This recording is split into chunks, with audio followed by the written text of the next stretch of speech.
The output of the Inception should be the MVP canvas. That's like in form of a question. What would you say are the key attributes of the MVP canvas towards starting a quick feedback loop? Okay. It's got to be clear for everybody that was in that room and whoever are the sponsor and stakeholders that were not in the room and you're going to present your MVP canvas. What's the purpose of this MVP? Usually MVP, oh, this MVP is to validate blah, blah, blah, something. Cool. Now we are clear about the proposal. What are the segmented users? Because when you think about a product, it's for a large group of people that will handle it. But MVP, no, you want to start small, right? I don't want to test with everybody, I don't want to put in the hands of everybody at the same time. So who are the segmented personas of the users? Again, because we are talking about MVP, your product vision, it's open, it's big, but you start small because you start with MVP.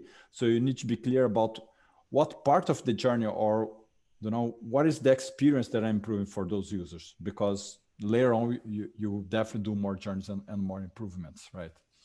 And then from the other side, like I'm seeing the canvas here in front of me, right? In the center, like, okay, what are the building blocks of this MVP on a feature level? So people understand what you're talking about. You still don't have the UI, you still don't have, all the sketch on it, but on a feature level, you can say, oh, the MVP is going to have this, and that. And with this, I can validate the hypothesis. And then you got to talk about what's the expected result. What do you expect to validate with this MVP?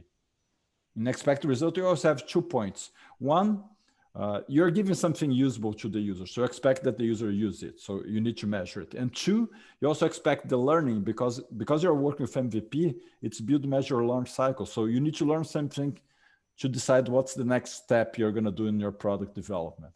And then based on those results, you need to understand what are the metrics that I should be collecting on this MVP, which is another very interesting thing about MVP. On the past, when I would release a software, a digital product, you just release it. Now, when I put MVP in the hands of the user, I put something that I want to be collecting data to make better informed decisions. So the metric part is very important as well. So there you go, in a summary for what goes on an MVP canvas.